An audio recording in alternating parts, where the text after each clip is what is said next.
सिंधुदुर्ग जिल्ह्याच्या पर्यटनामध्ये भर टाकणारी भारतीय निवृत्त युद्धनौका ही विजयदुर्ग बंदरामध्ये दाखल झालेली आहे आणि ही सध्या ह्या युद्धनौकेचे काम जे आहे ते सध्या साफसफाई करण्याचं काम युद्धपातळीवरती सुरू आहे आणि ही युद्धनौका वेंगुर्ल्यातील निवती रॉक या समुद्रामध्ये स्थापित केली जाणार होती। मात्र ही सध्याच ही युद्धनौका कुंकेश्वराच्या समुद्रामध्ये ही युद्धनौका स्थापित केली जाणार आहे। तसेच हालचाली देखील MTDC कडून मोठ्या प्रमाणात सुरू असलेले देखील पाहायला मिळतं। मात्र ही युद्धनौका दीपक केसरकर यांच्या मतदारसंघामध्ये म्हणजे निवती रॉक या समुद्रामध्ये स्थापित केली जाणार होती। मात्र ही सध्या नितेश राणे यांच्या मतदारसंघामध्ये कुंकेश्वर या समुद्रामध्ये स्थापित केली जाणार आहे। त्यामुळे यावरून राजकीय कलगीतुरा रंगण्याची शक्यता आहे। मात्र यावरून राजकीय वातावरण जे आहे जिल्ह्यामध्ये तापण्याची शक्यता आहे। त्यामुळे हे दोन्ही नेते या पर्यटनाच्या माध्यमातून आमने-सामने येण्याची दाट शक्यता ही वर्तवली जातात। त्यामुळे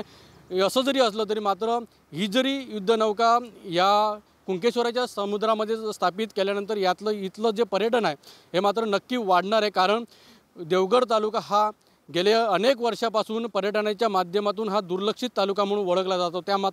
त्यामुळे ही जर नौका या ठिकाणी जर स्थापित केली तर या तालुक्याला मात्र पुनर्जीवित होण्याचे संकेत जास्त मिळणार आहेत। त्यामुळे याकडे पालकमंत्री यांनी नितेश राणे यांनी या गांभीर्याने याकडे पाहिलेलं बघितलं जात आहे। अनंत पाताडे, TV9 मराठी, सिंधुदुर्ग।